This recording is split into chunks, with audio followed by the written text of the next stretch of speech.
શાશ્વતી ઓળીનો આજે 9મો દિવસ, 9મું પદ તપ પદ. તવેણય પરિશુદ્ધયે, તપ દ્વારા આત્માની શુદ્ધિ થાય છે. આત્મા ઉપર લાગેલા કર્મોની નિર્જરા માટે તપ અમોઘ શસ્ત્ર છે.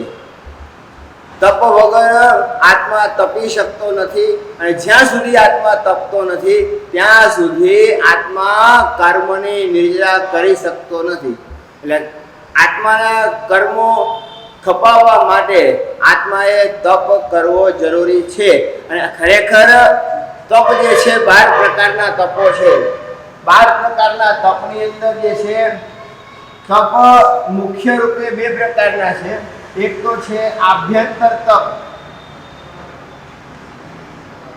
બીજો જે છે બાહ્ય તપ. આભ્યંતર તપ પણ 6 પ્રકારના છે અને બાહ્ય તપ પણ 6 પ્રકારના છે.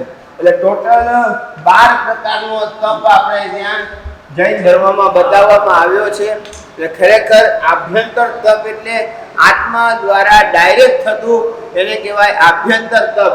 અને જેમાં શરીરની બહુલતા હોય, શરીરની મુખ્યતા હોય અને શરીર દ્વારા જે થતું હોય એને બાહ્ય તપ કહેવાય. એમાં ઉપવાસ આવશે, આયમિલ આવશે, એકાસના આવશે વગેરે તપ આમાં આવે છે. આભ્યંતર તપની અંદર વિનય છે, વયાવત છે, આ બધા તપો આભ્યંતર તપમાં આવશે. એટલે આ રીતે 12 પ્રકારના તપથી પણ નિર્જરા. એટલે જ માટે તત્વાર સૂત્રમાં કીધું છે તપસ્યા નિર્જરા ચ. તપ દ્વારા સંવર પણ થાય છે અને તપ દ્વારા નિર્જરા પણ થાય છે.